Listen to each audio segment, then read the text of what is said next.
ചോദ്യമാണ് 7ാമത്തെ ക്വസ്റ്റൻ ആണ്.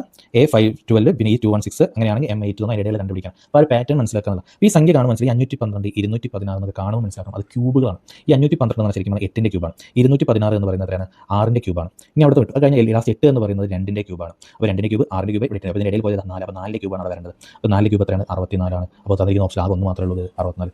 ഉത്തരമായി. ഇനി ബാക്കിയൊന്നും കണ്ടുപിടിക്കണം. A ആയതോ E എന്തായതോ ഒന്നും നമ്മൾ നോക്കണ്ട.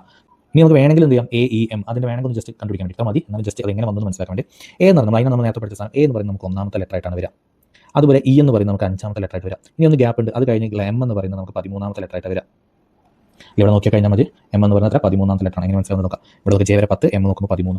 അപ്പോൾ നമുക്ക് കിട്ടി M 13ാമത്തെ ലെറ്റർ. അപ്പോൾ 1 5 13 ആ ഒരു പാറ്റേൺ ആണ്. അപ്പോൾ ജസ്റ്റ് ഇവിടെ നോക്കുമ്പോൾ ഈ 1നോട് 4 കൂട്ടിയതാണ് 5. അപ്പോൾ 5നോട് 4 കൂട്ടി 9ാമത്തെയാണ് ഇവിടെ വരേണ്ടത്. 9നോട് 4 കൂട്ടി 13. അപ്പോൾ 9ാമത്തെ ലെറ്റർ നോക്കുമ്പോൾ ഇതാ I. ഇവിടെ നോക്കിയാൽ മതി. 9 എഴുതിയിട്ടുണ്ടല്ലോ. ഇവിടെ 5 ഇവിടെ I എന്ന് പറയുന്നത് 9 5നോട് 4 കൂട്ടി 9ാമത്തെ I ആണ്. അപ്പോൾ ആ പാറ്റേൺ ലെറ്റേഴ്സ് വന്ന് ഇനി 264 വന്നാൽ ചെയ്യാനുള്ള മെത്തേഡ് നമ്മൾ ആ ഫസ്റ്റത്തെ ലെറ്റേഴ്സ് നോക്കി പോകാനുള്ള ഫസ്റ്റ് ലെറ്റർ നോക്കുമ്പോൾ I എന്ന് കിട്ടും.